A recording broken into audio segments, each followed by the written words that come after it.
시작하면 되죠? 네, 우리 존경하는 국민 여러분, 철강 포럼 오늘은 의원님께서 함께 하고 계십니다. 철강 포럼을 대표해서 오늘 기자회견문을 저 어기고와 이상희 공동대표께서 낭독하도록 하겠습니다.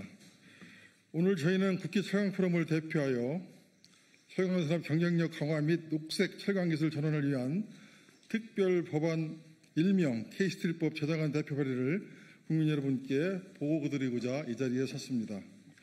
산업의 쌀이라 불리는 철강산업은 대한민국 제조업의 뿌리 산업이며 우리 경제의 증출을 이루는 기반 산업입니다. 자동차, 조선, 건설, 기계는 물론 미래의 첨단 전략산업인 수소에너지, 2차전지, 우주항공 분야까지 철강산업 없이는 단 한 발짝도 앞으로 나아갈 수 없다고 해도 과언이 아닙니다. 대한민국은 조강 생산량 세계 6위, 철강제 수출 규모 세계 3위에 해당하는 글로벌 철강 강국입니다. 또한 철강산업은 우리나라 제조업 생산의 약 4.8%, 수출의 4.5%를 차지하며 43만 명 이상의 직간접 일자리를 창출합니다. 뿐만 아니라 당진, 포항, 광양, 순천, 군산, 인천 등의 지역경제와 고용을 떠받치는 든든한 기둥 역할을 해오고 있습니다. 그런데 지금 우리 철강산업은 글로벌 공급 과잉과 탄소 규제, 보호무역, 장벽이라는 3중고에 직면해 있습니다.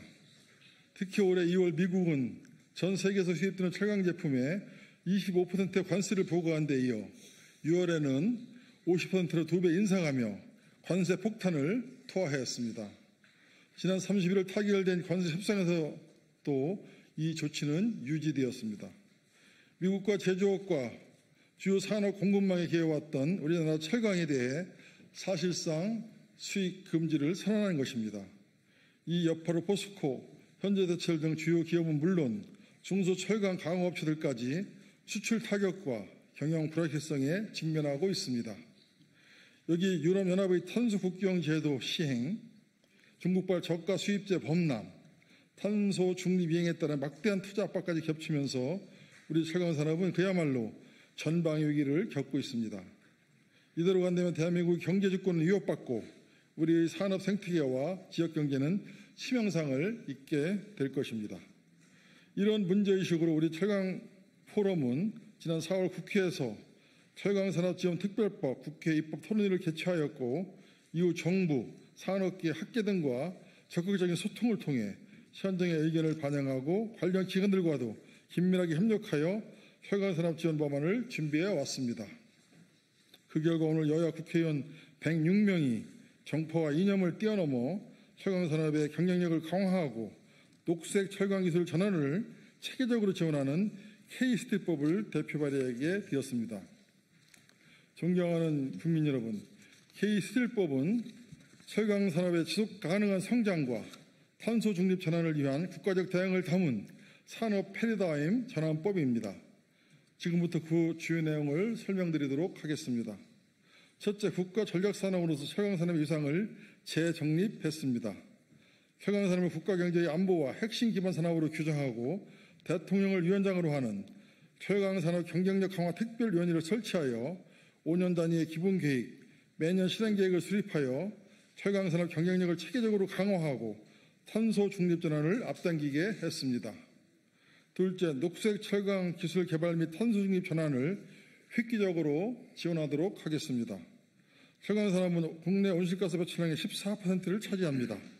신속한 녹색 철강 기술 전환을 위해 수소환원 제철과 같은 탈탄소 철강 기술을 녹색 철강 기술로 지정하고 기술 개발 및 투자에 대한 보조금 융자, 세금 감면, 생산 비용 지원 등을 명문화했습니다. 네, 이상희 의원입니다. 셋째, 녹색 철강 특구를 조성하고 불필요한 규제를 혁신하도록 했습니다.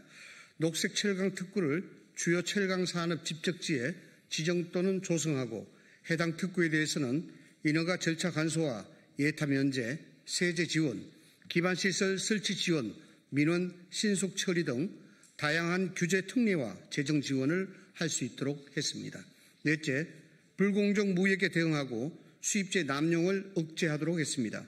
자유무역 체제를 존중하면서도 우리 산업을 지키기 위한 합리적 보호 조치는 반드시 해야 합니다. 원산지 규정 강화, 부적합 철강제의 수입, 유통 제한, 불공정 무역 행위에 대한 정부의 직접 대응 권한을 명문화하고 친환경, 철강 원료 경쟁력을 확보하기 위해 관련 산업의 체계적인 육성책을 마련했습니다. 다섯째, 철강 산업 재편 유도 및 수요 창출 기반을 구축했습니다. 글로벌 철강 업계의 구조적 변화 속에서 사업 구조 개편, 설비 전환, 공정 혁신은 필수적입니다. 철강 기업의 자발적인 산업 재편과 철강의 수급 조절이 불가능한 경우 정부가 적극적으로 세제 및 재정 지원을 통해 산업 재편과 수급 조절을 유도하도록 했습니다. 또한 공공조달을 통한 기술 개발 제품 우선 구매 제도화와 기업 간 협력 모델 발굴 및 국제 협력 강화 지원 등을 통해 새로운 수요를 확보할 수 있도록 했습니다. 존경하는 국민 여러분, 지금도 수많은 철강 산업 종사자들이 폭염 및 용광로 앞에서 구슬땀을 흘리면서 각종 규제와 국제 경쟁의 수입 제품의 파도 속에서 간신히 견뎌내고 있습니다. 그러나 모두가 버틸 힘이 있는 것은 아닙니다. 기술 하나로 세계 시장을 누비던 수많은 중소철강 기업들이 문을 닫고 지역 경제를 지탱하던 철강 일자리는 사라지고 있습니다. 우리가 밥상을 차릴 때 쌀이 필수이듯 대한민국의 제조업과 산업 생태계를 지탱하는 데 있어 철강은 없어서는 안 될 기본 중의 기본입니다. 철강 산업이 무너지면 관련 산업 전반의 붕괴로 이어지고 나아가 국가 경제의 전반 침체, 국가 안보의 약화까지 초래합니다. 철강 산업을 지키는 일은 우리 가족의 생계와 미래를 지키는 일입니다. 지금 우리 철강 산업을 살릴 수 있는 마지막 골든 타임입니다. 이번 법안이 통과된다면 우리 철강 산업은 저탄소 혁신을 본격화하고 녹색 고부가 가치 기술 제품 전환으로 경쟁력을 강화시킬 수 있습니다. 철강 산업이 재도약하면 우리 미래 세대의 일자리는 늘어나고 지역 경제는 살아나며 산업 생태계 전반의 경쟁력은 강화될 것입니다. 1970년 철강공업 육성법이 대한민국 산업화의 기틀을 세웠다면 2025년 K-스틸법은 대한민국 산업 생태계를 지키는 방파제가 될 것입니다.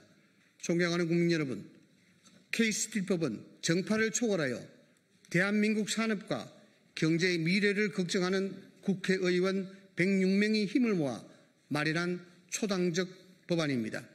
22대 국회가 국민을 위한 해법을 함께 만들어낼 수 있음을 보여주는 살아있는 협치의 첫 번째 사례입니다.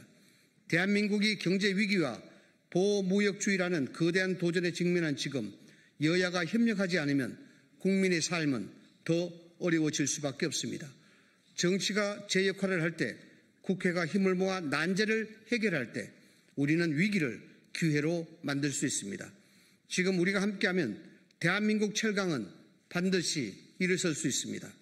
이번에 여야의 협치가 의미 있는 시도에 그치지 않고 국민 삶을 바꾸는 성과로 연결될 수 있도록 법안의 최종 통과까지 국민 여러분의 많은 관심과 응원 부탁드립니다. 감사합니다.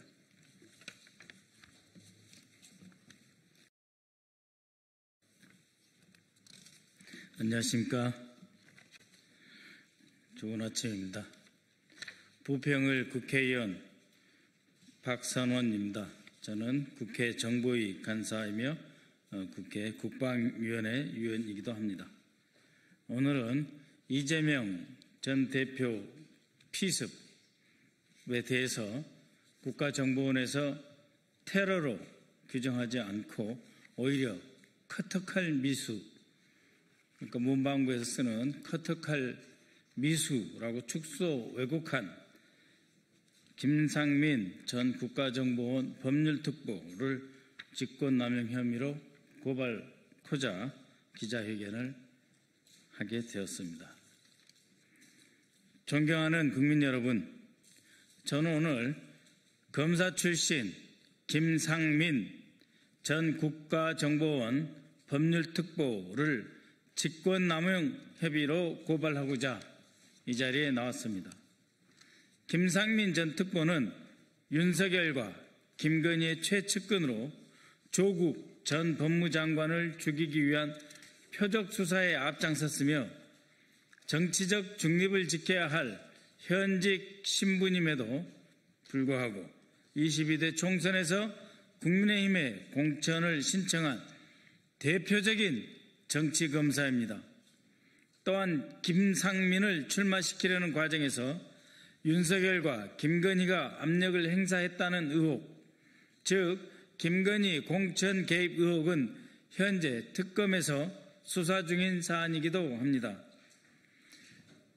당시 공천이 무산되자, 지난해 봄이죠. 공천이 무산되자 김건희는 조태용 당시 국정원장에게 요구해서 2024년 8월 김상민을 국정원장 법률특보로 채용토록 하였습니다. 윤석열과 김건희가 자신들의 정적을 제거하는 데 앞장선 사람에게는 어떻게든 자리를 만들어서 보훈하려고 하는 위인설관 대가성 인사였던 것입니다. 이렇게 순전히 정치적인 이유로 임명된 김상민 법률특보는 지난 4월 3일 헌법재판 결정 직전이죠. 지난 4월 3일 이재명 대표에 대한 살인미수 사건이 테러에 해당하는지 여부를 판단하는 보고서를 작성해서 주무부서인 대테러국으로 보냈습니다.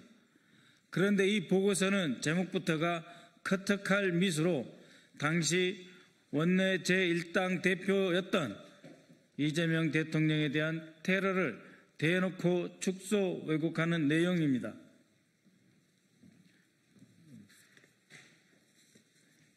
이것이 바로 김상민 특보가 작성한 야당 대표 커터칼 살인미수 사건 테러 해당 여부입니다. 커터칼이 사용됐다고 왜곡하고 있으면서 살인미수인데 과연 테러인지 해당하냐 아니냐 그 여부를 판단하는 보고서를 헌법재판소 결정 하루 전인 4월 3일 작성한 것입니다. 테러의 개념, 정치, 종교, 사상적 목적을 위해 폭력적 수단의 방법을 통해 민간인이나 비무장의 개인, 단체, 국가를 상대로 사망 혹은 신체적 상해를 입히거나 공포심을 불러일으키는 어떤 행동을 강요하는 행위라고 김상민이 자신의 보고서에 개념을 썼습니다. 정치적 목적으로 위해를 가하는 행위는 테러다라고 써놨습니다. 그런데 커터칼에 의한 살인미수 행위는 테러방지법에 정한 테러가 아니다, 증거가 없다라고 해놓고 결론에서는 설사 테러라 하더라도 실제로 테러 행위자 김진성과 테러 피해자 이재명 당시 대표가 취할 수 있는 법적 수단이나 결과도 달라질 게 없어 테러법 적용, 테러 개념 적용은 실익이 없다라고 주장하고 있는 것입니다. 그런데 과연 이것이 커터칼이었습니까? 이재명 대표 테러에 사용된 이 칼이 총 18cm의 스트롱 암이라고 하는 전문 테러용 칼을 잘라서 더욱 그라인드로 갈아서 만든 이 테러 칼이 박근혜 테러에 사용된 문구용 커터칼하고 똑같습니까? 더구나 이 테러 방지법은 박근혜 테러 이후에 정치인에 대한 테러가 있어서는 안 되겠고 이 테러가 발생할 경우 국가정보원이 직접 나서서 대응하고 법적 처리하겠다라고 하는 것이 테러 방지법입니다. 그 박근혜 커터칼도 테러고 그때 제대로 대응 못했으니 앞으로 유사한 사건이 발생하면 반드시 테러로 처벌하겠다라고 하는 것이 테러 방지법이고 이재명 대표에게 사용된 칼이 바로 이 무시무시한 스트롱 암이라고 하는 칼입니다.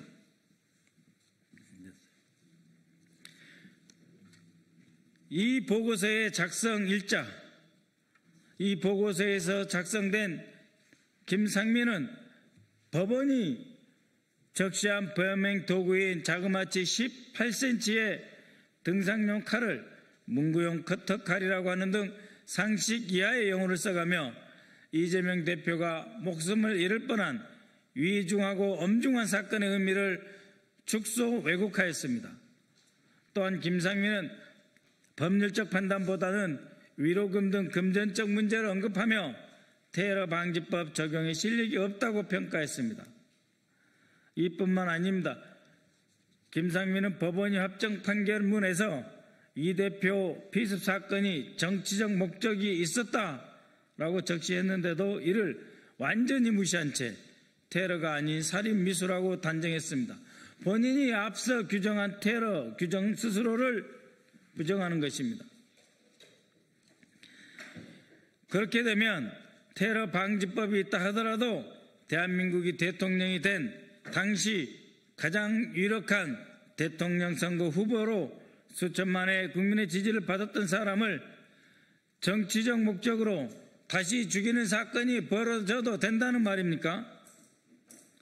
이 보고서의 작성 일자는 2025년 4월 3일 윤석열에 대한 헌법재판소의 탄핵 결정을 하루 앞둔 날이었습니다.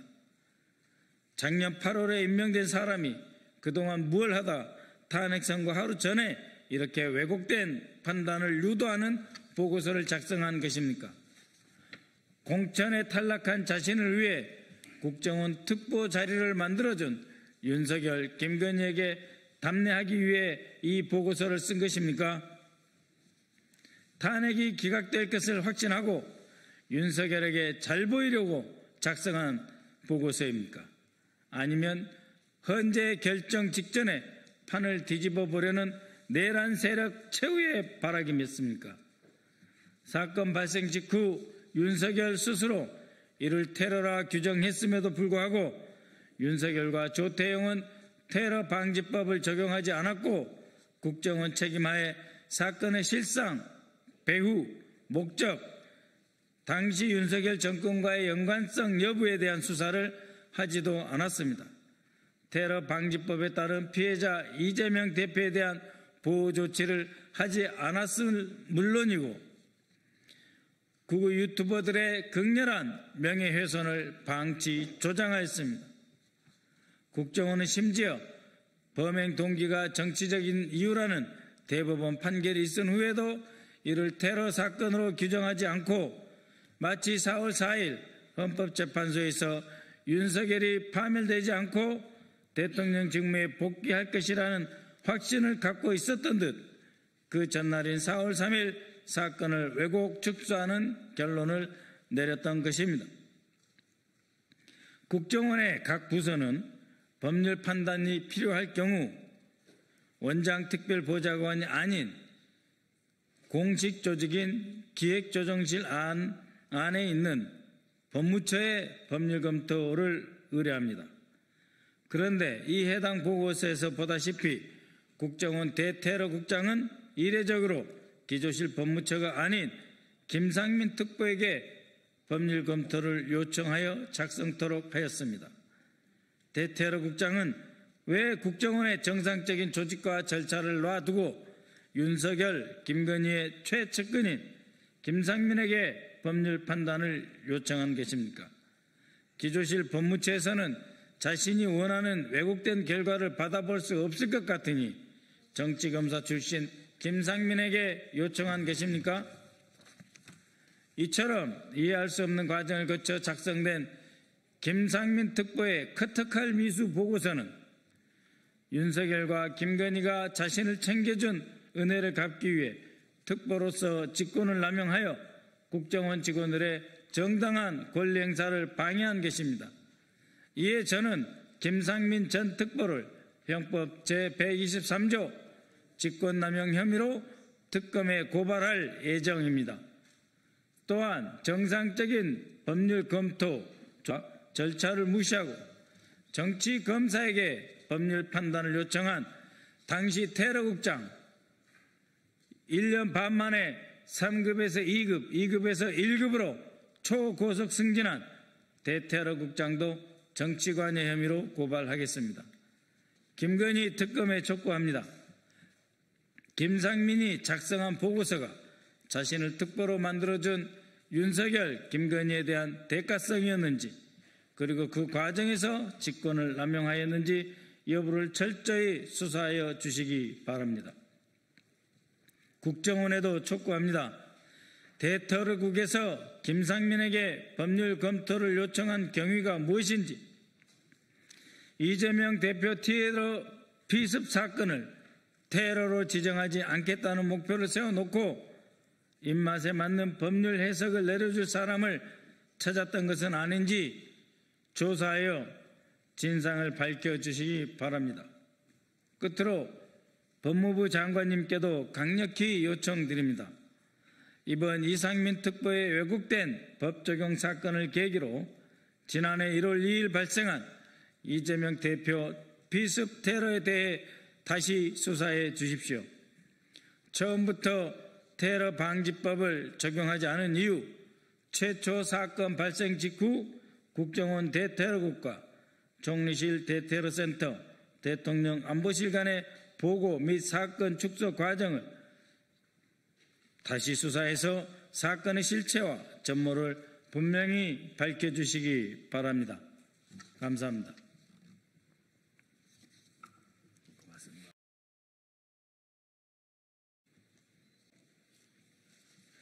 네, 안녕하십니까. 조국혁신당 김진영 의원입니다. 오늘 윤석열, 김건희 여권법 위반 고발 기자회견을 가지게 되었습니다. 아시는 분들은 아시겠지만 제가 지난 1년 동안 윤석열, 김건희 은밀한 우크라이나 공작과 관련해서 계속 추적해왔습니다. 지금까지 여러 가지 상황들이 밝혀졌는데요.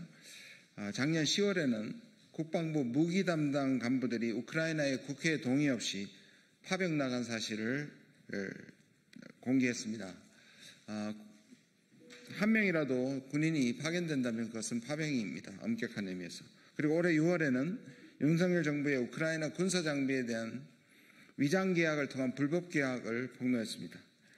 그리고 오늘 이 과정에서 윤석열, 김건희가 실정법을 위반한 사실을 새롭게 확인되어 기자회견을 준비하였습니다. 기자회견에 함께 참여해 주신 의원님들을 소개하겠습니다. 박은정 의원님이십니다. 이혜민 의원님이십니다. 백선희 의원님이십니다. 그럼 회견문을 낭독하겠습니다. 내란 세력 불법 외교 윤석열, 김건희를 고발합니다. 여권법 위반 대통령 부부라고 예외일 수 없습니다. 모든 국민은 법 앞에 평등합니다. 그러나 외교부는 윤석열, 김건희 부부의 여권법 위반 사실을 인지하고도 고발은커녕 아무런 조치도 취하지 않은 채 일관하고 있습니다. 이것은 명백한 직무유기이며 헌법과 법률을 무시한 중대한 위법 행위입니다. 빛의 혁명으로 이재명 국민주권 정부가 출범했습니다. 그럼에도 외교부는 여전히 헌정질서를 유린하고 민주주의를 짓밟았던 윤석열 정권 시절의 잘못된 행태를 반성하기는커녕 감추기에 급급해 보입니다. 2023년 7월 15일 윤석열, 김건희 부부가 나토 및 폴란드 순방을 마친 직후에 전격적으로 우크라이나를 방문했던 사실을 기억하실 것입니다. 당시 이 대통령실은 이를 전격 방문, 전쟁국 최초 방문이라며 대대적으로 홍보했고 외교부 역시 이에 동조하며 각종 홍보물을 게시하며 뒷받침했습니다.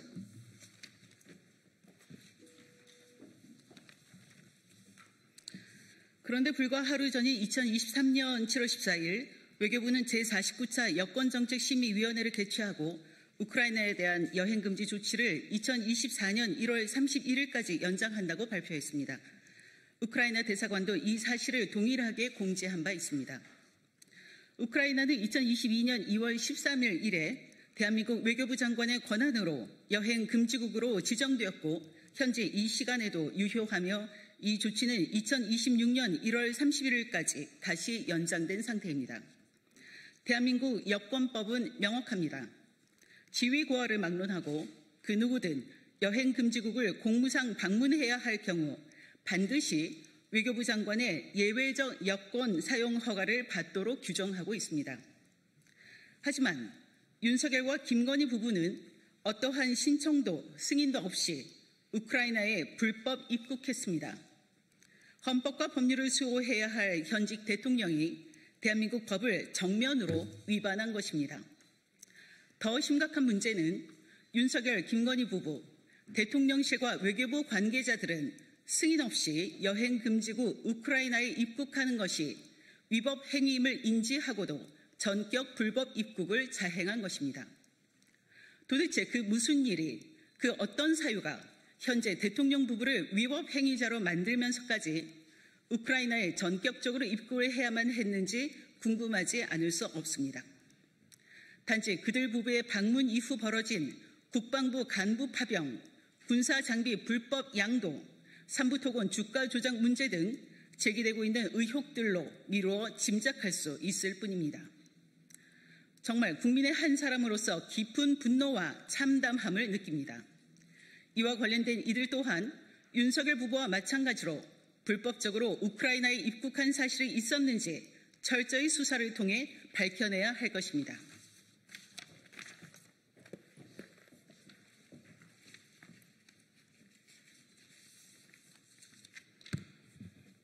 여권법 제17조는 여행금지국에 대한 입국 제한을 규정하고 있으며 동법 제26조 이를 위반할 경우 1년 이하 징역 또는 1,000만 원 이하 벌금형에 처한다고 되어 있습니다. 여러분은 이근 대위 사건을 기억하실 것입니다. 2022년 정부의 거듭된 경고에도 불구하고 우크라이나 전쟁에 개별 참전한 이근 대위를 당시 외교부는 주저없이 고발했고 그는 현재 여권법 위반 혐의로 재판을 받고 있습니다.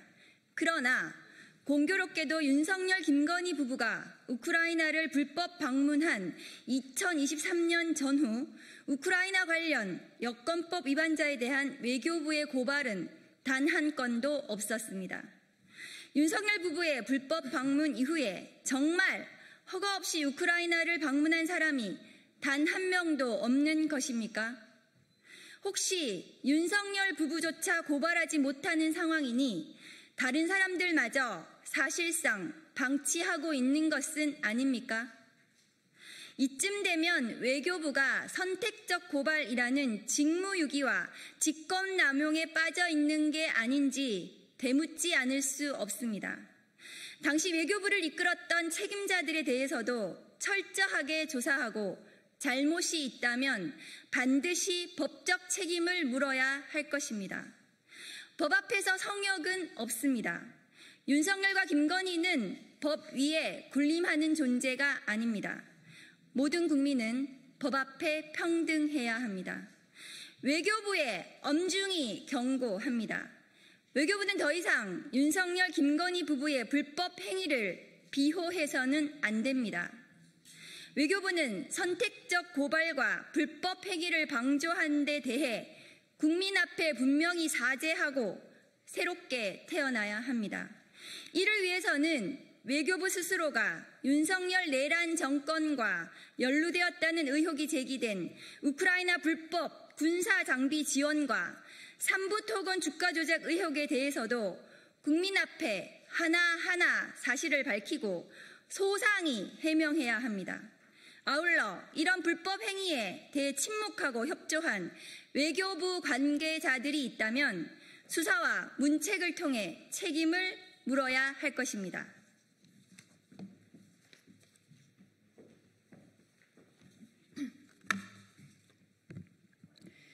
이미 특검은 윤석열 부부의 우크라이나 방문과 삼부토건의 사업 참여 사이에 어떤 커넥션이 있었는지 조사하고 있습니다.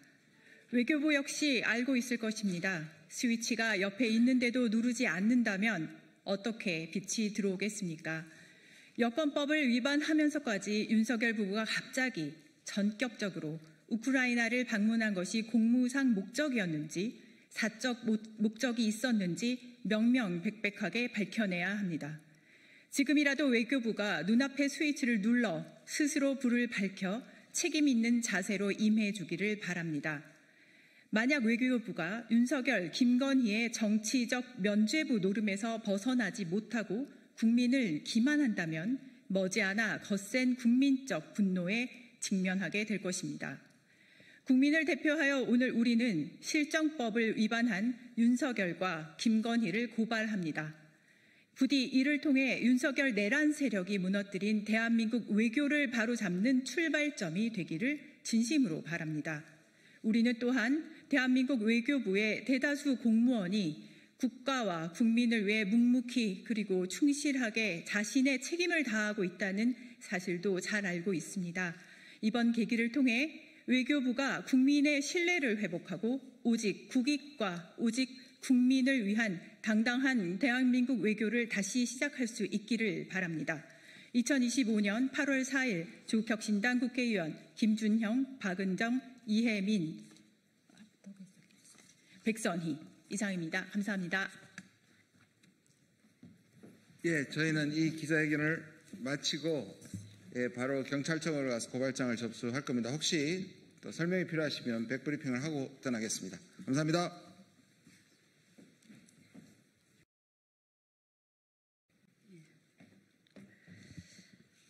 국민의힘 조배수 의원입니다. 지금 낙태죄가 헌법재판소에서 한정위원이 돼서 거기에 대해서 우리가 입법을 해야 되는 상황입니다. 그런데 지금 이 입법 공백을 타고 낙태를 지금 무제한 허용하고 또 거기에 대해서 건강보험까지 지원하는 모자보건법 개정안이 올라왔습니다. 한 사람의 생명은 천하보다도 더 귀하다고 하였습니다. 태아도 마찬가지입니다. 그런데 여기에 대해서 건강보험을 지원할 경우에 이거는 낙태를 결국 합법화를 전제로 하는 것이 아니냐, 이런 우리 국민들의 우려가 큽니다. 그래서 오늘은 지금 여러 단체에서 여기에 대해서 반대의 취지의 기자회견을 하려고 합니다. 지금 전부 69개 단체가 연합이 되었습니다. 태아와 여성보호국민연합. 그런데 지금 오늘 오신 분들 소개를 해드리도록 하겠습니다. 먼저 수도권 기독교 총연합회 사무총장 박종호 목사님 오셨습니다. 그리고 이화여자대학교 병원 교수님 장지영 교수님 오셨습니다. 그리고 베이비박스의 이종락 목사님 오셨습니다. 인사하시고. 그리고 한동대학교 재한규 교수님, 그리고 라이프워커 사업실행팀장 최가은 팀장님, 그리고 또 아름다운 피켓 서윤아 목사님, 그리고 바른여성인권연합 대표 이봉화 대표님, 그리고 또 GMW 연합 대표 소여한 목사님, 그리고 또 대한연대 대표 오세라비 오셨습니다. 자, 그러면 우리 박종호 목사님께서 사회를 보시도록 하겠습니다. 네, 감사합니다. 수도권 기독교 총연합회 사무총장 박종호 목사입니다. 친애하는 사랑하는 우리 국민 여러분, 그리고 이에 방송과 언론에 수고하시는 기자 여러분들, 얼마나 수고가 많으십니까? 연일 불볕더위 속에서 고생이 많으실 텐데 하나님이 여러분에게 은혜 주시기를 기도합니다. 오늘 이렇게 모인 것은 생명과 가정을 지키기 위해서 오늘 이 자리에 69개 단체가 함께 모여서 국민들에게 또한 정부와 국회에 호소하고자 이렇게 모였습니다. 오늘 우리는 더불어민주당 남인순, 이수정 의원이 발의한 약물에 의한 무제한 낙태를 허용하고 그것도 우리가 낸 건강보험으로 낙태 비용까지 지원하는 모자보건법 개정안을 강력히 입법하겠다고 하는 것을 우리는 강력히 반대하고 규탄하기 위해서 오늘 이렇게 모였습니다. 오늘 이 기자회견은 수도권 기독교 총연합회와 함께 태아 여성보호 국민연합 69개 연합단체가 공동으로 뜻을 모아 진행하고 있습니다. 오늘 몇 분이 나오셔서 발언해 주실 것입니다. 오늘 제가 첫째 모두 발언한다면 오늘 우리는 대한민국의 생명윤리와 법치가 심각하게 위협받고 있는 현실 앞에 오늘 무거운 마음으로 이 자리에 섰습니다. 더불어민주당 남인순 이수정 의원은 태아의 생명보호는 완전히 무시한 채 약물 낙태를 포함한 무제한 낙태를 허용하겠다고 하는 입법안을 내놓았습니다. 그 비용을 건강보험으로 지원하자는 법안을 발의했다는 말입니다. 이는 헌법재판소가 2020년까지 입법 추구하며 제시한 태아의 생명보호, 여성의 자기결정권에 대한 조화라는 기본 방향을 완전히 외면한 처사라고 생각합니다. 더욱이 이 법안의 문제점은 생명경시 사상을 조장하고 급속한 저출산이라는 국가적 재난 상황을 외면한 사실이고 정부도 국회도 집권당이 이렇게 외면할 수 있습니까? 태아를 보호받아야 할 생명체가 아닌 처분 가능한 물건처럼 간주하고 극단적 반생명 사고의 결과물이라고 생각을 합니다. 태아는 단순히 세포덩어리가 아닙니다. 심장이 뛰고 뇌파가 존재하며 자라나는 생명체인 것입니다. 오늘날 동물도 함부로 죽이면 처벌하는 시대입니다. 사람의 생명을 건강보험으로 죽이는 법안의 발의된 현실은 매우 충격적인 그 자체인 것입니다. 이에 우리는 단호히 외칩니다. 이 법안은 즉각 처리되어야 합니다. 국회는 생명과 가정보호하는 책임을 회피하지 말고 헌법 정신에 부합하는 입법으로 돌아가 주시기를 바랍니다. 이 시간 이어서 발언해 주시겠습니다. 장지현 교수님, 이대서울병원 성산생명윤리연구소 교수님 나오셔서 발언해 주시겠습니다.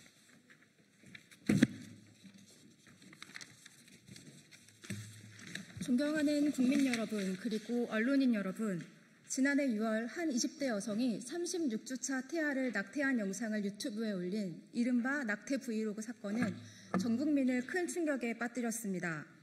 태아를 제왕절개로 출산시킨 후 살해한 혐의를 받는 해당 의사와 산모 그리고 병원장은 현재 재판에 넘겨졌습니다. 하지만 여전히 일부 의료기관에서는 임신 30주 이상의 낙태도 의료 시술이라 광고하며 영업 중에 있습니다. 이에 대한산부인과 의사회는 영아살인과 다름없는 행위가 성행할 수 있다며 큰 우려를 표명했습니다. 이러한 심각한 위기 상황 가운데 더불어민주당 남인순, 이수진 의원이 발의한 모자보건법 개정안은 임신 주수에 관계없이 모든 낙태를 합법화하고 낙태약 도입과 낙태 비용에 대한 건강보험 지원을 추진하는 내용을 담고 있습니다. 저는 여성의 건강권을 심각하게 위협하고 국가의 태아 생명권 보호 의무를 저버린 이번 개정안을 규탄하기 위해 이 자리에 섰습니다. 첫째, 약물 낙태는 결코 안전한 대안이 아닙니다. 최근 일부 정치권과 인권단체에서는 약물 낙태가 낙태 시술보다 안전하다는 잘못된 인식을 확산시키고 있습니다. 하지만 이는 결코 사실이 아닙니다.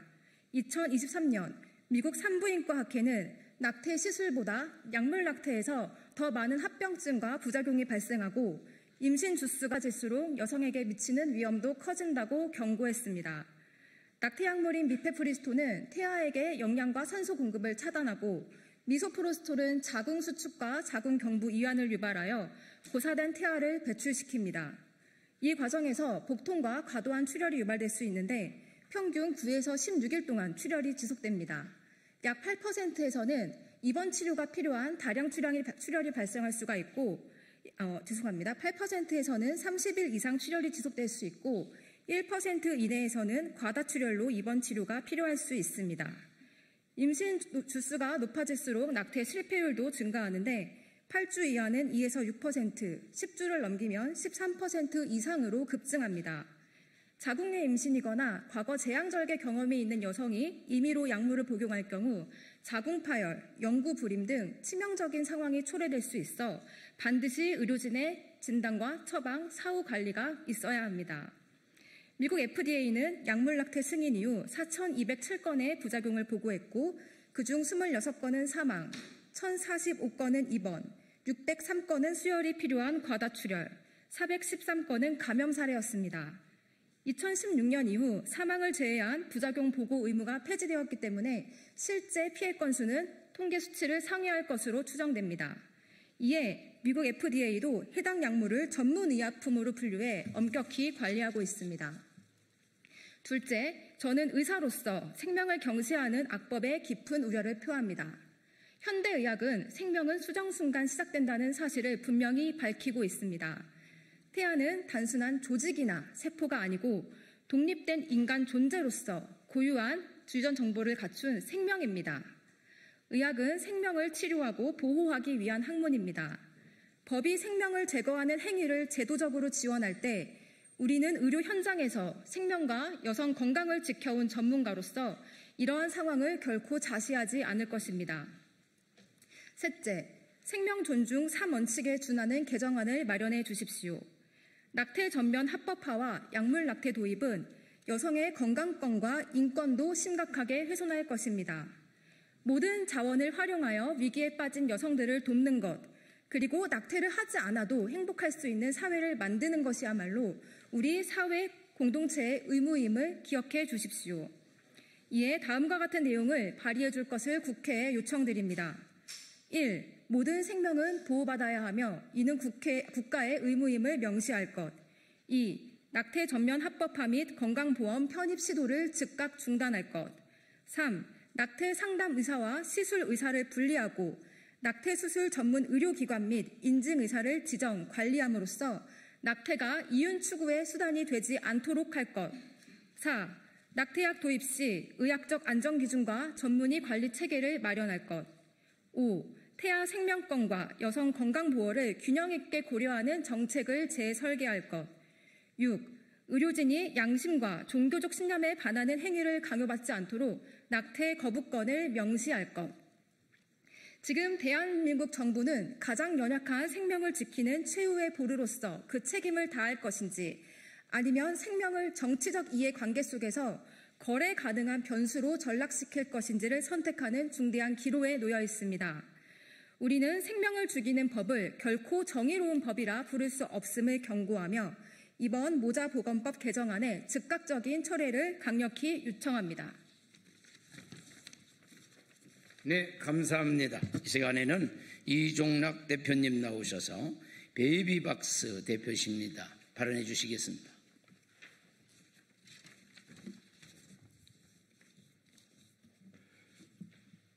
여러분 수고 많으십니다. 비통한 마음으로 이 자리에 섰습니다. 저는 베이비박스 사역을 감당하고 있는 이종락 목사입니다. 저는 16년 동안 베이비박스에서 생명의 위기에 놓인 2189명의 아동을 안전하게 보호했습니다.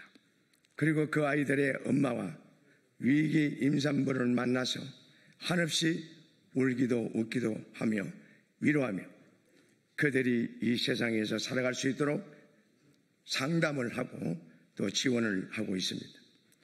뱃속에 태아를 품고 있거나 이미 태어난 아이들, 낭망하여 어찌할 수 없이 엄마가 키울 수 없는 그런 위치에 있는 엄마들을 많이 만납니다. 모두 세상에서 가장 약하고 작은 존재이지만 하나님의 형상으로 존귀한 생명이 된 것입니다. 그 한 명 한 명이 살아남아서 지금은 건강히 살아나고 이 아이들이 다시 품에 안을 수 있도록 태어나게 해주셔서 감사하다고 그러며 찾아오는 엄마들이 많이 있습니다. 저는 출산 장려를 하고 생명존중 생명사랑 생명보호 운동을 하며 이 자리에 와 있습니다. 이 아이들의 살아있는 사실이 바로 생명 존중의 증거가 아니겠습니까? 생명을 존중히 여기는 대한민국 국민들의 보편적인 가치입니다. 그러나 현재 국회에서 발의된 모자보건법 개정안은 생명을 지키는 법이 아니라 생명을 무제한으로 허용하고 살인하게 하는 그 건강보험으로 또 지원한다고 하는 어처구니 없는 이 법을 만드는 누구를 위한 법입니까? 개인에게도 사회에도 나라에게도 해가 되는 법을 왜 만들려고 합니까? 도무지 이해가 안 갑니다. 지금 살인자가 되는 문을 활짝 열었습니다. 산부인과 선생님이 전화 왔습니다. 목사님, 어쩔 수 없이 살인할 수밖에 없는 살인자의 자리에 앉아 있습니다. 어떡합니까? 산부인과를 그만둬야 되겠습니까? 이런 아픈 마음을 토하는 그런 정말 생명 존중을 사랑하는 선생님들이 계십니다. 이것이 결코 정의가 아닙니다. 생명을 사랑하는 대한민국 헌법과 국민의 보편적인 가치의 정면으로 위배되는 것입니다. 낙태는 선택이 아닙니다. 한 생명을 무참히 끝내는 일이 아니겠습니까? 살인입니다. 헌법재판소도 분명히 낙태를 무제한 허용하라고 판결하지 않았습니다. 오히려 국가와 사회가 태아와 여성 모두를 보호해야 한다고 명시했습니다. 그런데 이번 개정안은 국가가 생명을 지키는 책임을 내려놓고 오히려 생명을 포기하고 죽음을 조장하는 길로 법을 만들고 있습니다. 생명이 살아야 대한민국이 살지 않겠습니까? 생명이 존재해야 되는데 생명을 제한하는 태아의 생명이 우리의 국가의 생명 아닙니까? 세계의 지구의 생명입니다. 생명을 품은 엄마가 태아를 보호했기 때문에 지금 우리 대한민국으로서 나라를 사랑하고 충성할 수 있는 그 일이 아니겠습니까? 저는 여태껏 베이박스를 통해서 생명의 위기에 놓인 가냘픈 생명들을 붙잡아왔습니다. 만약 이 개정이 통과되면 더 많은 아이들이 세상의 빛을 보지도 못하고 사라질 것입니다. 우리는 이것을 결코 자시할 수 없습니다. 생명은 하나님께서 주신 가장 큰 선물입니다. 국회는 생명을 살리는 법을 만들어야지 죽음의 제도를 만드는 법을 만들어서 되겠습니까? 남인순, 이수진 의원 간곡히 부탁합니다. 낙태 무제한 허용, 약물 도입 철회하십시오. 위기에 처한 여성과 아이를 살리는 길을 함께 고민해 주시기 바랍니다.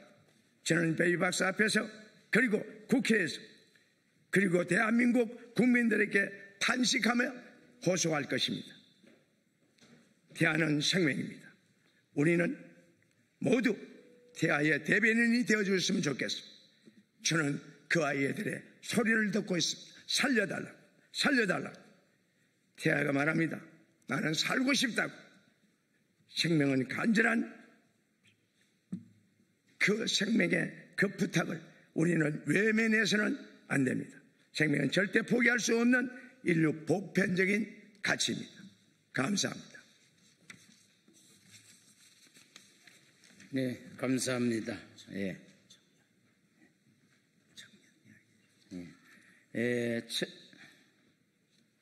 최가은 팀장님, 이 시간 라이프워커 사업 오셔서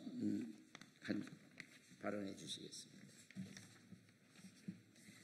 안녕하십니까. 저는 생명 존중 회복을 위해 활동하고 있는 청년단체 라이프워커의 팀장이며 현재 간호사로 재직 중인 최가은입니다. 더불어민주당 남인순 의원과 이수진 의원이 발의한 이번 개정안은 태아의 생명을 보호하기 위한 입법이 아닌 임신을 언제든 종결할 수 있는 자기 결정권 행사만을 중심으로 한 법안입니다. 그러나 우리가 분명히 기억해야 할 것은 낙태법의 참된 보호법익은 태아의 생명이라는 사실입니다. 태아는 어머니의 몸에 의존해 생명을 유지하지만 그 자체로 어머니와는 구별되는 독립된 생명체이며 헌법적 보호 대상입니다. 2019년 헌법재판소의 낙태죄 헌법 불합치 결정 이후에도 국회의 입법 공백이 지속되는 상황에서 지금은 국가와 국회의 책임 있는 대응이 무엇보다 절실한 상황입니다. 그런데 이번 개정안은 태아의 생명권을 보호할 국가의 책무를 사실상 포기한 매우 일방적이고 극단적인 법안입니다. 또한 이 개정안은 여성의 건강과 생명에 대한 고려조차 하고 있지 않습니다.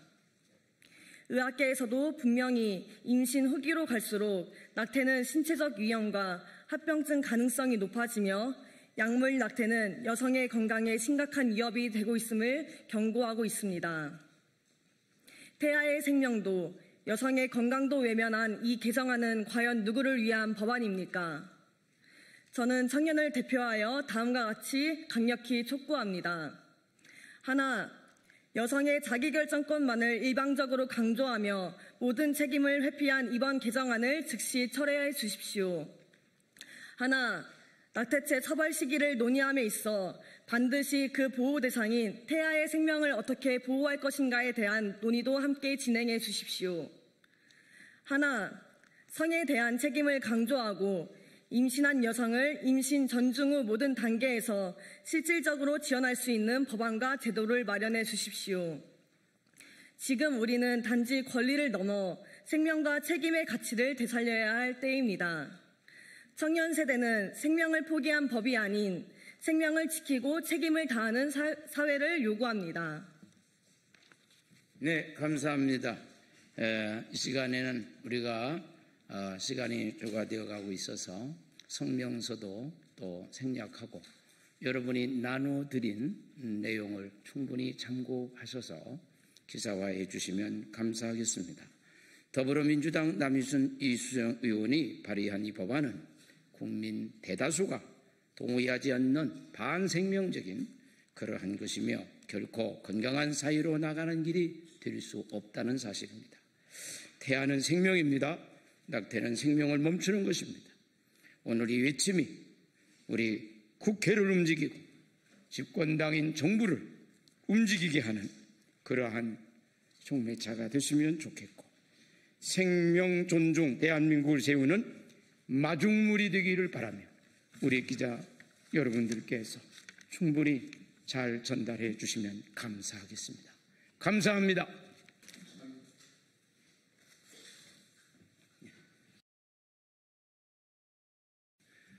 예, 안녕하십니까. 국회 사무처 공보기획관 윤동준입니다. 8월 첫째 주 정례 브리핑을 시작하겠습니다. 오늘 오후 2시에는 본회의가 개회될 예정입니다. 본회의에 앞서 우원식 국회의장은 여야 원내대표와 오찬 회동이 예정되어 있습니다. 이번 주 위원회 회의 일정입니다. 행안위는 화요일 오전 10시에 전체 회의를 열어서 최근의 수해와 총기 사건 등을 대상으로 행정안전부와 경찰청에 대한 현안 질의를 실시하고 안건을 처리할 예정입니다. 기재위와 산자위는 수요일 오전 10시 전체 회의를 열어서 대미 관세 협상 관련 현안 보고와 질의를 실시할 예정입니다. 이번 주 의원실 정책 세미나는 모두 24건입니다. 주제는 일본군 위안부 문제, 또 요양병원의 역할과 방향 등입니다. 이번 주 국회 사무처와 소속기관의 주요 행사 및 발간물입니다. 국회 도서관은 데이터로 보는 저탄소 소비 생활을 발간하고 예산정책처는 사회보험의 제도 변천사를 체계적으로 정리해서 소개하는 2025 대한민국 사회보험을 발간할 예정입니다. 입법조사처는 인공지능 기본법의 향후 발전 방향 모색이라는 세미나를 개최할 예정입니다. 지난주 접수 의안은 총 185건이고 국민동의청원 현황을 보시면은 대주주 양도소득세 하향 반대에 관한 청원이 접수되어서 5만 명 동의 요건을 충족해가지고 소관상임위원회로 회부될 예정입니다. 기타 자세한 사항은 이메일을 참고해 주시기 바랍니다. 브리핑을 마치겠습니다. 감사합니다.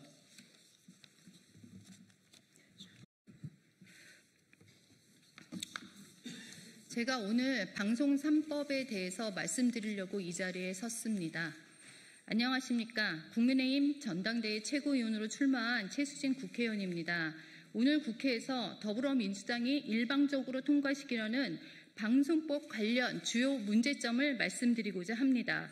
더불어민주당이 밀어붙인 방송 3법은 공영방송 독립이라는 명분 아래 뉴스 편성부터 이사회 구성, 사장 임명까지 더불어민주당 정권 코드에 맞춰 재개편하려는 이재명 독재 방송법입니다. 그래서 저는 오늘 방송 3법의 중대한 5가지 문제점을 밝혀 말씀드리고자 합니다. 첫 번째, 이사수 느렸다더니 범여권목만 늘린 것입니다. 방송 3법은 더불어민주당의 영향력을 키우는 구조로 설계되어 있습니다. 교섭단체가 추천한 국회의원, 그리고 시청자위원회, 임직원, 학계 등에서 추천하지만 현실적으로는 정권 친화 인사들이 대거 포함될 가능성이 큽니다. 결국 전체의 15명 중 최대 13명, 약 90%가 정권 코드로 채워지는 인사 구조입니다. 이사수 확대는 포장이고 더불어민주당 목 확대가 본질입니다. 이사회가 아니라 이재명 방송이사회입니다. 둘째, 법으로 편성된 통제가 된 것이고 노조 개입을 정당화한 것입니다. 편성권은 아시다시피 어떤 뉴스를 언제 어떻게 보도할지를 결정하는 방송의 심장입니다. 방송 3법은 지상파, 종편, 보도채널 등 주요 방송사의 편성위원회 절차를 강제합니다. 이 문제는 이 편성위에 민노총 산하, 언론노조, 기자협의회 등 특정 세력이 깊숙이 개입할 수 있다는 점입니다.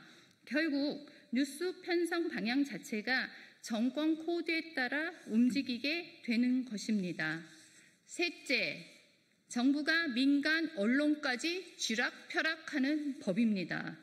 방송 3법은 공영방송뿐만 아니라 YTN, 연합뉴스 TV와 같은 민영 보도 채널에도 사장 추천위원회와 보도 책임자 임명 동의제를 강행하고 있습니다. 사장은 교섭 대표 노조와 합의 없이는 임명할 수 없고 보도 책임자는 보도직군 과반의 동의 없이는 보직 자체가 불가능해집니다. 결국 뉴스 책임자 자리는 정권 입맛에 맞는 인물로만 채워집니다. 민용방송 인사까지 정권 뜻대로 줄 세우려는 건 전형적인 언론 전체주의 시도입니다. 넷째, 정권 대리인으로 전략한 시청자위원회입니다. 방송 3법은 시청자위원회 설치 대상을 지상파, 종편, 보도 전문 채널 등으로 확대하고 기존의 방송사 사장이 위촉하던 구조를 노조 중심의 편성위원회가 추천하는 방식으로 바뀌었습니다. 결국 편성위원회가 시청자위를, 시청자위가 이사가 사장을 추천하는 구조의 정권 인사 사슬이 완성되는 것입니다. 시청자위원회는 더 이상 국민의 대표가 아니라 정권의 사람을 들이기 위한 대리 조직으로 전략했습니다. 다섯째, 부칙에 숨어진 사장 교체 시나리오가 있습니다. 방송 3법 부칙에는 법 시행 3개월 이내 공영방송 이사회를 새로 구성한다는 문구가 담겨져 있습니다. 겉보기에는 조직, 정비처럼 보이지만 실상은 정권 출범과 동시에 이사회를 이재명 인사로 교체해 사장을 갈아치우겠다는 심산입니다. 방송 3법은 개혁이 아니라 방송장악법입니다. 이사도 편성도 사장도 모두 정권이 틀어쥐는 이재명 코드 방송 완성법입니다. 영구히 더불어민주당이 언론을 장악하겠다는 매우 위험한 독재 법안입니다. 언론 자유를 틀어막고 국민의 눈과 귀를 정권의 입으로 대체하려는 시도입니다. 제가 국민의힘 최고위원이 되면 이재명 정부와 더불어민주당의 입법 폭주, 국민 민생과 경제 회복에는 관심이 없고 오로지 자신들의 정치적 목적과 정권 연장을 하려는 형태에 대해 적극적으로 싸워가겠습니다. 저 최수진은 합리적인 보수, 국민과 함께하는 국민의힘을 만들겠습니다. 감사합니다.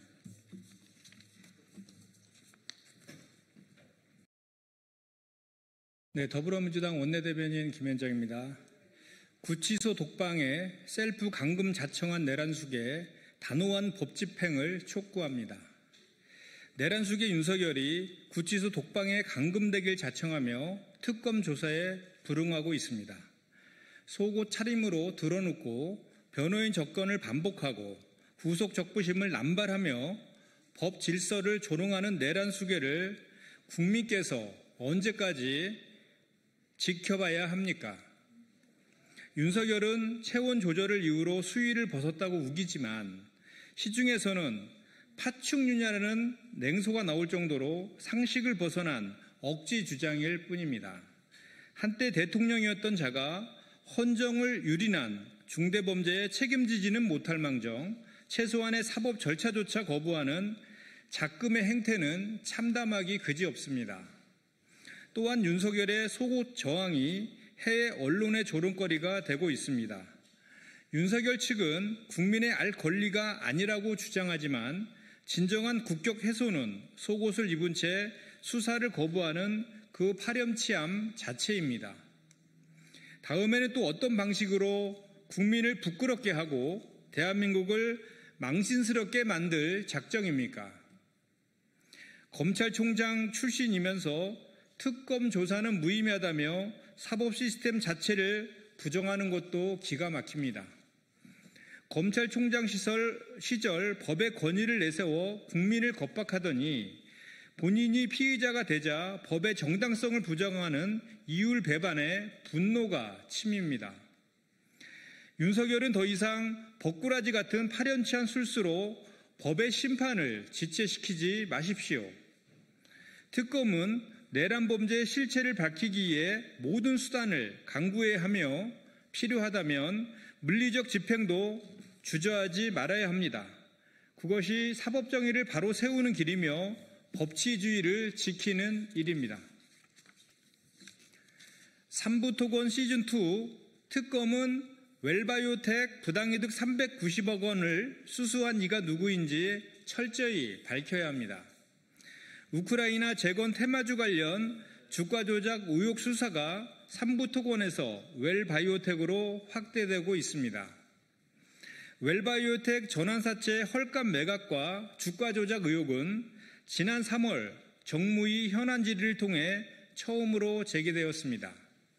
또한 지난 7월 민주당에서는 금융당국이 상황을 인지하고 있음에도 8개월 이상 침묵하고 있다는 의혹을 김건희 특검에 전하며 수사 촉구 의견서까지 제출한 바 있습니다. 늦은 만큼 더욱 수사에 박차를 가할 것을 촉구합니다.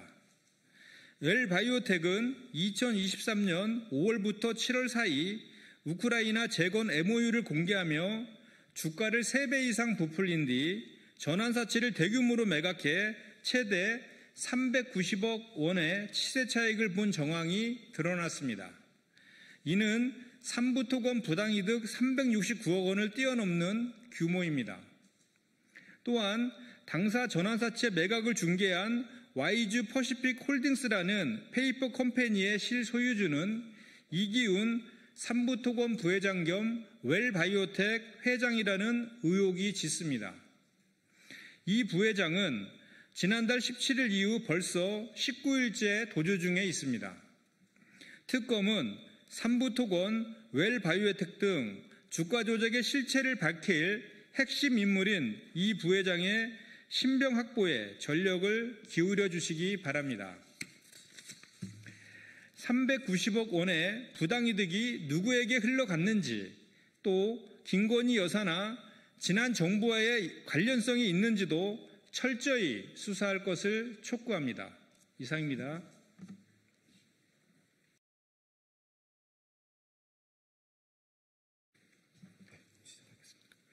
네, 안녕하십니까. 지금부터 입양 기록물의 냉동물류센터 임시소거 이전으로 제기된 문제에 대한 기록관리 전문가들의 입장 표명 기자회견을 시작하겠습니다. 저는 입양 기록 긴급 행동의 공동대표 신서빈입니다. 오늘 같이 참석하신 분들은 해외로 입양된 당사자분들이시며 현재 해외 14개국에 있는 29개의 한국 입양인 단체와 연대하고 있습니다. 저희 긴급 행동은 지난 7월 24일 민주당 서영석 의원실 주도로 해외 입양인 단체 기록 전문가 분들이 입양 기록물 임시 소거를 방문한 뒤 큰 우려와 실망을 안고 돌아왔습니다. 냉동 물류 창고의 열악한 접근성, 부적절한 소방시설, 소독실 미비, 열람실 부족 등 많은 우려가 사실로 드러났습니다. 문제는 임시 소거를 대체할 영국 기록관의 계획이 포류 상태라는 것입니다. 2024년 3월 입양 기록관 건립 등 추진 계획 문서에 따르면 김포시 건립 후보지에 관한 실무 미팅과 현장 실사를 보건복지부에 보고했지만 이후 구체적인 부지 확보 조치 없이 올해 예산에 설계비만 신청했다가 반려되는 황당한 결과를 초래했습니다. 이에 기록관리단체 협의회에서는 현 임시소거가 안고 있는 문제점을 지적하고 조속한 기록관 설립의 방향을 제시하기 위해 오늘 의견을 냈습니다. 대표하여 김태현 한국외국어대학교 대학원 정보기록학과 교수님과 정보문화학계 총무이사님께서 같이 참석해 주셨습니다. 그럼 먼저 서영석 의원님의 인사 말씀이 있겠습니다. 네, 안녕하십니까. 더불어민주당 부천시 갑 국회의원 보건복지위원회 소속 서영석 의원입니다. 먼저 오늘 이 자리에 함께해 주신 기록관리단체 협의회 한국외대 정보기록학과 김태현 교수님 그리고 해외 입양인 여러분께 깊이 감사드립니다. 오늘 기자회견은 단지 제도에 대한 의견 표명을 넘어서 현장을 직접 확인하고 숙고한 끝에 나온 학계의 입장이라는 점에서 더욱 뜻깊습니다. 지난 7월 24일 입양인 단체 및 기록학 전문가분들과 경기도 고양시에 위치한 입양기록물 임시소거를 함께 방문한 바 있습니다. 그 자리 이후 향후 과제들과 제도적 개선 방향성을 고민하여 오늘 이렇게 성명서를 발표하게 되었습니다. 입양기록은 단지 행정문서가 아니라 존재의 증명이고 또 뿌리를 찾을 수 있는 탯줄과도 같은 기록입니다. 또한 지난 역사 속에서 인권 탄압적인 해외 입양으로 고통받은 분들이 있기에 우리 사회가 반드시 기억해야 할 기억이기도 합니다. 지난 7월 18일 공적 입양 체계가 시행됨에 따라 국가가 직접 책임지고 입양 기록물을 보존 및 관리하는 구조로 전환되었습니다. 고통의 역사를 치유하고 입양인의 권리를 존중하는 제도적 전환점으로 삼아야 할 때입니다. 그런 점에서 오늘 학회에서 제시하실 설명은 매우 시의적절하고 의미 깊다고 생각합니다. 당사자의 참여, 기록관리 전문성의 확보, 그리고 입양 기록관을 대중적 역사문화관으로 설계하자는 제안은 지금의 입양 기록 정책에 꼭 새겨들어야 할 목소리라고 생각합니다. 최근 임시소거 관련 논란에서도 드러났듯이 제도의 외형만 바꾸는 것이 아니라 내용과 철학, 운영의 원칙이 함께 바뀌어야만 제도의 신뢰를 회복할 수 있습니다. 국회 보건복지위원회 일원으로서 입양기록관 설립이 당사자와 전문가 그리고 시민의 참여 속에서 제대로 준비될 수 있도록 계속해서 함께 목소리를 내고 책임을 다하겠습니다. 이제 이어서 오늘 기자회견의 핵심 내용을 담고 있는 한국기록과정 보문화학회의 성명 발표가 있을 예정입니다. 다시 한번 이 자리에 함께해 주신 모든 분들께 감사드리며 오늘 발표가 입양기록관의 올바른 출발을 함께 여는 계기가 되길 기대합니다. 감사합니다. 네, 그럼 다음 순서로 성명서 낭독이 있겠습니다. 네, 안녕하십니까. 김태현입니다. 성명서 낭독하겠습니다. 해외 입양 기록은 살아있는 우리의 역사이다. 당사자와 전문가, 시민이 함께 만들어가는 입양 기록관이 필요하다.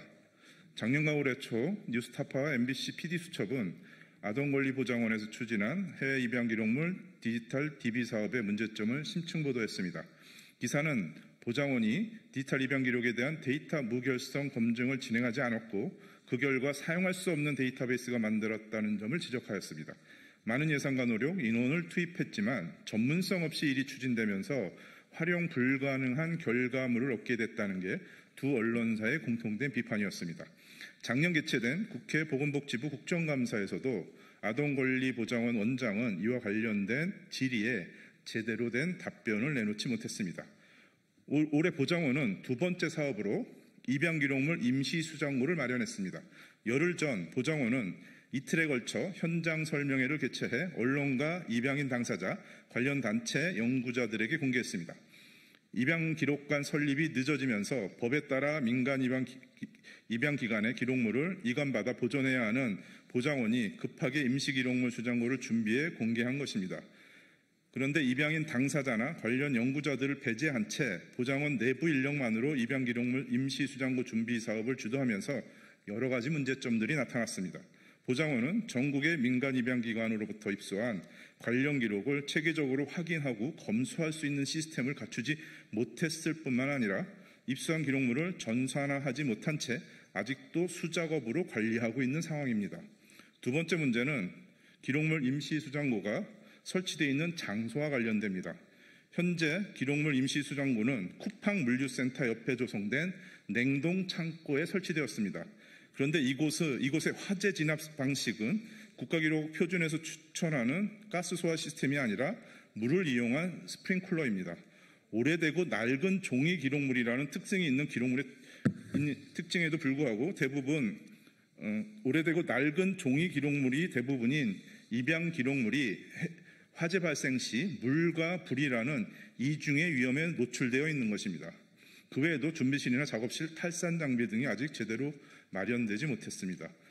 현장 설명회에 참석한 건축사는 입양 기록물 임시수장고가 단순히 기록물 보관만을 위한 시설이 아니라 이관 정리, 분류, 매체 변환 등 기록관 고유 업무를 수행하는 업무 시설이라고 설명하면서 사전에 대지 용도를 확인하고 필요한 경우 변경 절차를 수행했어야 했다고 지적했습니다.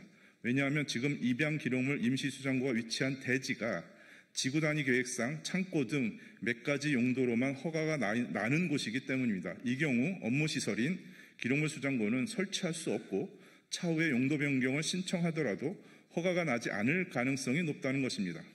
건축법상 용도 문제를 간과할 경우 나중에 큰 문제가 발생할 수 있다는 우려의 목소리가 나오는 이유입니다. 기록관 같은 역사문화시설을 준비하는 과정은 업무를 추진하는 기관뿐만이 아니라 역사적 사건의 당사자와 기록관 관련 전문가가 반드시 함께 해야 합니다. 다양한 전문 주체의 참여만이 기록관을 준비하는 과정에서 시행착오를 줄일 수 있고 기록관을 역사의 무덤 같은 수장시설이 아닌 시민 친화적이고 대중적인 기업기관으로 준비할 수 있습니다. 실제로 첫 번째 사업이었던 해외 입양 기록물 디지털 데이터베이스 사업이 실패한 이유도 전문성을 확보하지 못했기 때문입니다. 보장원이 추진한 두 번째 사업도 동일한 이유로 시행착오를 반복하고 있습니다. 우리는 입양 기록원 준비 사업이 다음과 같은 원칙으로 추진되어야 한다고 강력하게 요구합니다. 첫 번째, 입양인 당사자들의 경험과 의견이 입양 기록관 설립 과정에서 중요한 초석이 되어야 합니다. 역사적 사건은 두 가지 형태로 의미를 남깁니다. 하나는 종이나 사진 같은 사물에 기록을 남기는 방식으로 이것은 공식적인 활동의 결과물에 해당합니다. 지금까지 보장원이 추진해온 두 개의 사업은 모두 이러한 기록물을 디지털과 아날로그 형태로 남기고 보존하며 공개하기 위한 일들이었습니다. 역사적 사건의 또 다른 의미는 사람들의 몸에 남아 있습니다. 역사적 사건을 직간접적으로 경험한 당사자들의 경험 기억에는 기록물에 남기지 못한 내용과 오랜 시간에 밀려 사라져버린 진실까지 담겨 있습니다. 역사적 당사자는 역사를 증명하는 살아있는 기록 그 자체라고 말하는 까닭입니다. 이러한 이유로 입양인은 역사적 사건의 당사자로서 입양 기록관 설립 과정에 중요한 주체로 참여해야 합니다. 두 번째, 아동권리보장원 내부와 외부에 기록관 설립 관련 전문가 그룹을 구축해야 합니다. 기록관은 단순한 보존시설이 아니라 전문적인 역사기관입니다. 기록관에서 기록을 수집하고 보존하며 활용하고 재현하는 모든 활동은 다양한 분야의 지식이 융합되는 학문적 실천입니다. 그런데 현재 입양 기록에 대한 전문적 관리 체계 부재가 입양인에게는 기록물 훼손으로 인한 정체성 상실이라는 두려움을, 기록 연구사에게는 업무 수행에 어려움을 초래하고 있습니다. 전국에 산재되어 있는 수많은 입양 기록을 체계적으로 통합해 효율적으로 활용할 수 있는 합리적인 방안 마련이 시급한 상황입니다. 보장원이 이 중대한 과제를 적절히 수행하려면 무엇보다 전문성 확보가 선행되어야 합니다. 이는 두 가지 방향에서 병행 추진되어야 합니다. 첫째, 보장원에 기록 연구자와 학예 연구자 같은 전문 인력이 배치되어 입양 기록관 설립 과정을 주도해야 합니다. 둘째, 이들을 중심으로 다양한 외부 전문가가 함께 네트워크를 구성해 상시 자문과 협업 체계를 구축해야 됩니다. 세 번째, 입양 기록관은 시민을 위한 대중적 역사 문화기관으로 준비되어야 합니다. 이제 기록관은 단순한 기록 보존소를 넘어 대중적 역사 문화기관으로 진화하고 있습니다. 역사적 가치가 있는 기록을 모아 공적 자금을 들여 영원히 보존하는 일은 우리 사회가 기꺼이 감당해야 할 공공적 실천이 되었습니다. 역사적 사건이 지니고 있는 공공적 가치가 시민들 사이에서 공공의 기억으로 확산되는 것만큼 공익적인 일은 없기 때문입니다. 시민들이 입양 기록과 그 역사에 대해 문화적으로 접근하고 이해하며 기억할 수 있도록 입양 기록관을 대중적 기념 기록관으로 확장해야 됩니다. 우리의 과거는 다양한 역사로 채워져 있습니다. 일제로부터 해방된 기쁨의 역사에서부터 전쟁이라는 비극적 역사뿐만이 아니라 촛불혁명이라고 하는 자랑스러운 역사와 4.16 세월호 참사 같은 슬픈 역사 모두 우리의 과거입니다. 우리가 과거를 잊는다고 해서 역사가 사라지는 것은 아닙니다. 역사는 언제나 우리 앞에 다시 나타납니다. 어두운 과거나 밝은 역사 모두 우리가 연구하고 재현하며 기억해야 할 소중한 것들입니다. 입양의 역사 또한 마찬가지입니다. 어둡고 불편한 역사를 더욱 정성 들여 기록하고 연구하며 기억해야 하는 이유는 우리 사회에서 그것을 반복하지 않기 위해서입니다. 과거를 망각할 때 불행이 다시 찾아온다는 것은 우리가 지금까지 배워온 역사의 가르침이었습니다. 입양 기록관을 당사자와 연구자, 시민이 함께 준비하고 만들어가야 하는 이유이기도 합니다. 우리의 역사를 우리 모두 기억할 수 있도록 입양 기록관은 대중적 역사 문화 기관으로 준비되어야 합니다. 2025년 8월 4일 기록관리단체협의회 감사합니다. 네, 감사합니다. 현재 복지부가 아동권리보장원은 기록관 부지 확보 작업은 진행하지 않고 내년에 2억 원을 들여 기록관 타당성 조사를 또 하겠다는 계획을 세우고 있습니다. 기록관은 애초에 25년 기본 설계를 마치고 29년 상반기 개관을 목표로 했습니다. 만일 내년 타당성 조사를 다시 한다면 기록관 개관은 2031년으로 미뤄지게 됩니다. 입양인들이 탯줄 같은 기록물들이 위험한 냉동창고에 2년 더 있어야 하는 것이다. 보가 아동권리보장에는 신속하게 대응을 촉구하기를 바랍니다. 감사합니다.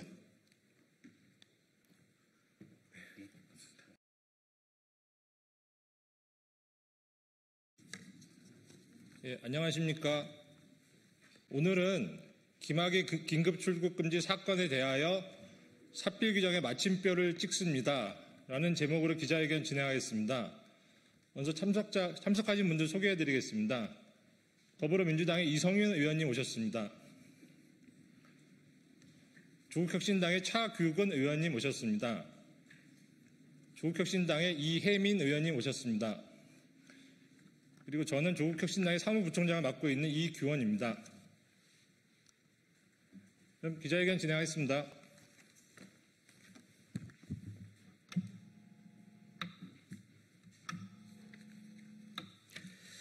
지난 2025년 6월 5일 대법원은 김학의 전 법무부 차관 출국금지 사건으로 기소된 차규건 전 법무부 출입국본부장, 이기원 전 검사, 이광철 전 대통령 비서관실 민정수석실 선임행정관에 대한 검사의 상고를 모두 기각하여 원심의 전부 무죄 판결을 확정했습니다. 또한 같은 달 12일 김학의 전 법무부 차관에 관한 출국금지 의혹 수사 당시 수사팀의 외압을 행사한 혐의로 기소된 이성윤 전 대검 반부패 부장에 대한 검사의 상고 역시 기각함으로써 원심의 무죄 판결을 확정했습니다.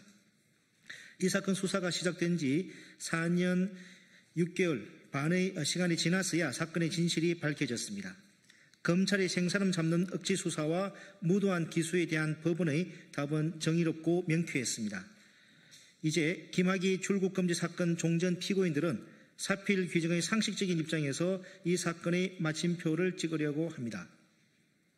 곧 다가올 형사소출을 피하기 위해 금요일 심야에 도피성 해외 출국을 시도한 김학의 전 차관의 출국을 가까스로 막고 이를 토대로 국가 형벌권이 적정하게 행사될 수 있도록 노력한 차규근, 이규원, 이광철과 이후 부당한 수사에 대하여 대검 반부패 부장으로서 직무에 충실했던 이성윤에 대하여 진실과 정의에 반하는 현저하게 부당한 수사와 기소를 자행한 자들에 대한 공수처 고발이 바로 그것입니다. 오늘 이성윤, 차규근, 이규원, 이광철은 윤석열, 송강, 이정섭, 임세진, 장준희 이상 5명을 직권남용, 허위 공문서 작성 등으로 공수처에 고발합니다.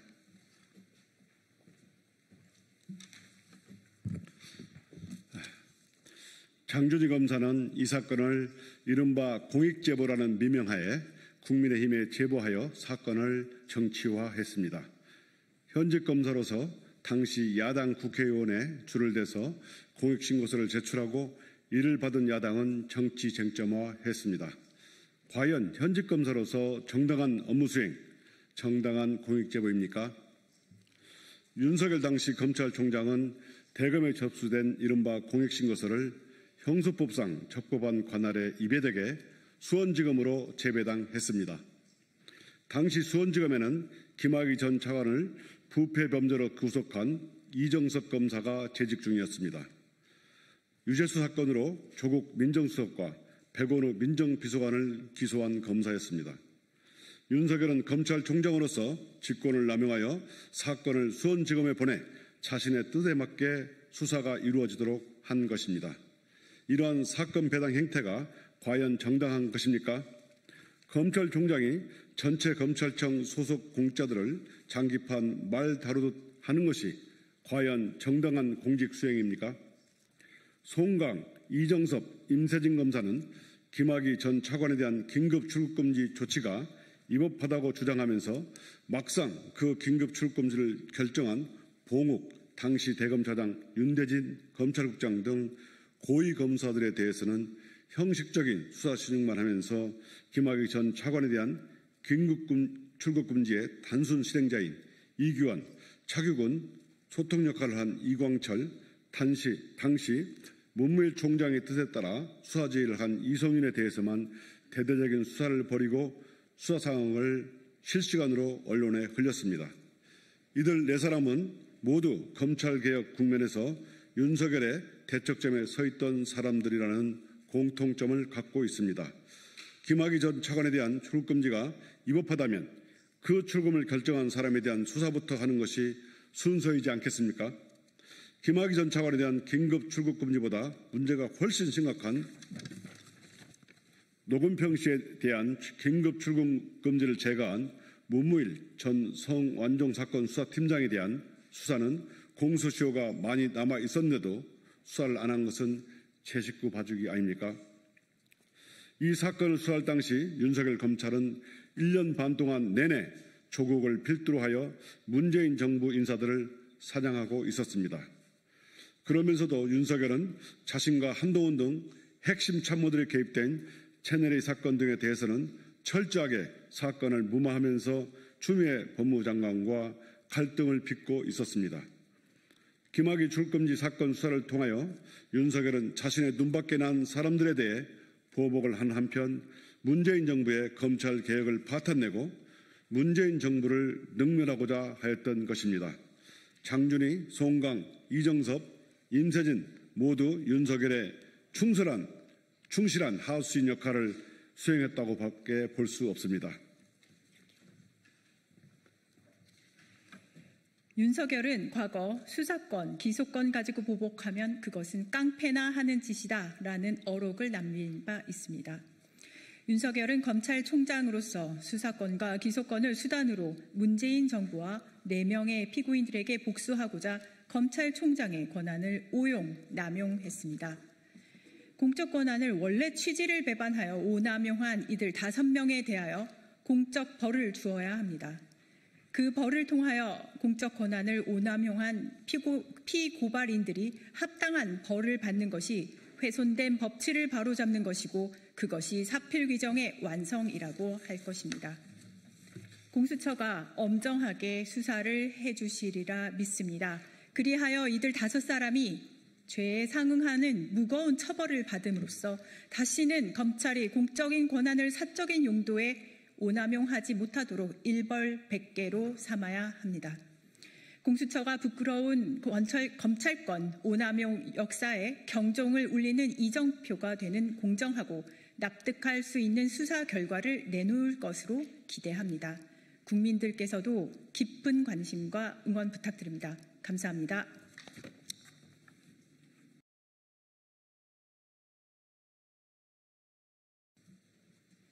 네, 진보당 브리핑 시작하겠습니다. 부대변인 이선입니다. 오세훈 시장의 불법 계엄 옹호와 극우 유튜브 운영을 강력히 규탄합니다. 오세훈 서울시장이 운영하는 유튜브 채널 오세훈TV가 극우 선동과 헌정질서 파괴를 정당화하는 정치선전 수단으로 전락했습니다. 이에 깊은 우려를 표하며 강력히 규탄합니다. 특히 계엄을 왜 했을까 한번 생각해 보셔야 합니다라는 영상은 지난해 12월 3일 불법 비상계엄 시도를 사실상 옹호하는 내용으로 1,000만 서울 시민에게 큰 충격을 안겼습니다. 논란이 일자 제목만 바꿨을 뿐 오세훈 시장은 여전히 사과하지 않고 있습니다. 영상에서 오세훈 시장은 야당의 발목 잡기가 계엄의 원인이라며 내란 시도를 정당화했습니다. 헌법재판소가 내란 속의 윤석열의 행위를 중대한 위헌 행위로 판결한 상황입니다. 그런 상황에서 서울시장이라는 공직자가 이를 한번 생각해보라며 퍼뜨리는 것은 민주주의와 헌법을 정면으로 위협하는 위험한 행위입니다. 또한 해당 개정에는 입법 독재, 베네수엘라 직행열차, 개딸 등 자극적이고 극우적인 컨텐츠로 혐오와 공포를 조장하는 영상이 다수 게시되어 있습니다. 서울시장이 이렇게 사회를 분열시키고 혐오를 조장하는 행태를 그대로 두고 볼 수는 없습니다. 1,000만 서울 시민을 대표하는 공직자인 오세훈 시장은 공개 사과해야 합니다. 개인 채널이라도 즉각 운영을 중단하고 관련 영상을 모두 삭제해야 합니다. 그리고 만약 혐오와 정치 선동을 계속하고자 한다면 서울시장직을 즉시 사퇴하십시오. 아울러 유튜브 채널 운영에 대해 철저한 조사가 필요합니다. 만약 방송에 서울시 예산이 단 한 푼이라도 투입되었다면 명백한 직권 남용이자 예산 유용입니다. 어떠한 불법도 용납할 수 없습니다. 반드시 엄중한 책임을 물어야 합니다. 서울은 대한민국 민주주의의 상징입니다. 서울시장이 극우 유튜브로 활개를 치는 것을 결코 좌시할 수 없습니다. 비상계엄 사태를 바로잡은 시민들이 끝까지 감시하며 헌법 수호를 위해 싸울 것입니다. 두 번째 브리핑 드리겠습니다. 14번째 학교 급식 노동자 폐암 사망, 더 이상 죽음의 일터를 방치할 수 없습니다. 지난달 말 또 한 명의 학교 급식 노동자가 폐암으로 숨졌습니다. 벌써 14번째 희생입니다. 깊은 분노와 슬픔 속에 고인의 명복을 빕니다. 이 죽음들은 열악한 노동 환경과 정부, 교육당국의 무책임한 방관이 빚은 명백한 사회적 참사입니다. 학교 급식실은 뜨거운 열기와 독성 조리흉으로 가득한 노동자들에게 지옥과 같은 공간입니다. 수십 년간 일한 노동자들은 폐암 위험에 무방비로 노출되어 왔습니다. 그럼에도 정부와 교육당국은 환기시설 개선과 안전대책 마련에 실패했습니다. 조리흉조차 산업안전보건법상 유해인자로 지정하지 않고 관련 예산마저 삭감하는 만행도 저질렀습니다. 책임을 회피하는 현실 속에 만성적인 인력 부족과 과중한 업무, 열악한 작업 환경에 시달리는 노동자들의 고통과 죽음은 멈추지 않고 있습니다. 지난달 발의된 학교급식법 개정안의 신속한 통과가 절실합니다. 이재명 정부가 산업재해 근절을 선언한 만큼 학교급식 노동자들의 죽음의 일터를 더 이상 방치해서는 안 됩니다. 정부와 교육당국은 즉각 책임지고 행동에 나서야 합니다. 전국 모든 학교급식실 환기시설 실태조사와 개선 계획을 즉시 수립하고 조리흉을 산업안전보건법상 유해인자로 지정해 안전대책을 마련해야 합니다. 노동자의 건강을 정기적으로 점검하고 중장기 관리 대책을 수립하며 인력 충원과 충분한 예산 확보로 노동환경을 근본적으로 개선해야 합니다. 더 이상 희생과 죽음 방치는 결코 용납할 수 없습니다. 학교는 아이들의 배움터이자 노동자의 건강과 생명을 지켜야 할 안전한 일터입니다. 다시는 희생자가 나오지 않도록 특단의 대책 마련을 강력히 촉구합니다. 이상 브리핑 마치겠습니다. 고맙습니다.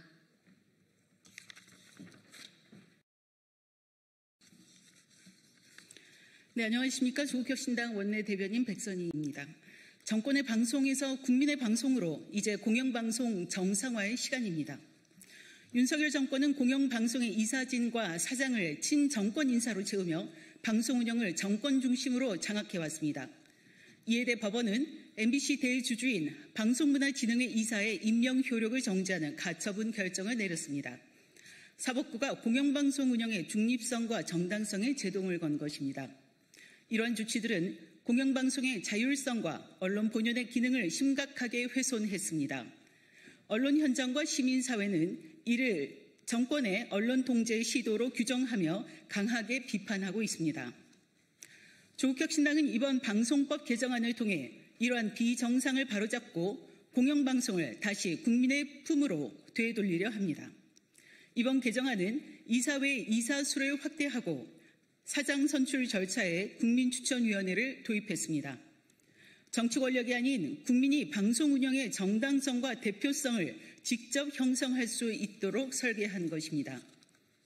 이번 개정안은 방송법뿐만 아니라 방송문화진흥회법과 한국교육방송공사법 개정안도 함께 포함되어 있습니다. 이는 공영방송 전반의 운영 구조를 다양성과 민주성에 기반해 재구축하려는 입법입니다. 그런데도 국민의힘은 이를 공영방송 장악 시도라며 필리버스터에 돌입했습니다. 하지만 묻지 않을 수 없습니다. 그동안 정작 방송을 정치화하고 독점해온 주체가 누구였습니까? 바로 국민의힘이 세운 윤석열 정권입니다. KBS 이사회, MBC 방문진, EBS 운영구조까지 줄줄이 장악해온 그 정권이 이제 와서 공영방송 정상화를 장악 시도라고 비난하는 것은 참으로 뻔뻔한 자기부정입니다. 이번 방송법 개정안은 권력의 방송을 국민의 방송으로 되돌리는 개혁 입법입니다. 정치 개입을 배제하고 방송의 독립성과 공공성을 제도적으로 설계한 법안입니다.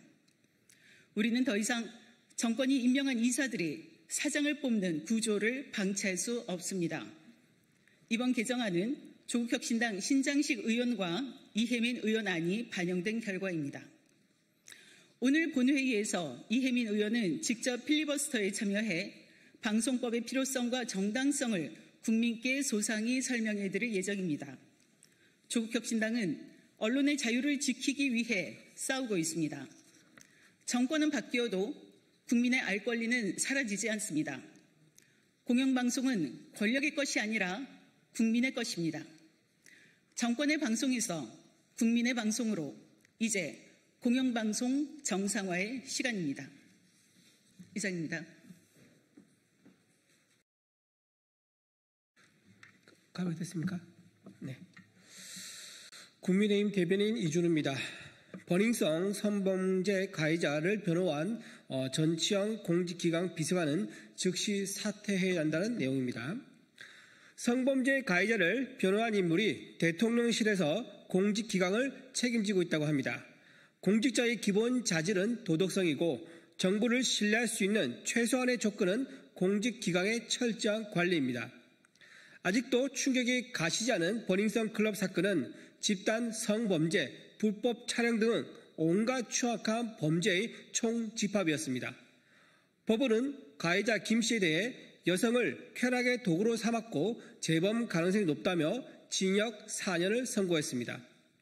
이런 김 씨를 변호한 인물이 지금 대통령실의 인사검증과 공직기강을 책임지는 전치현 공직기강 비서관입니다.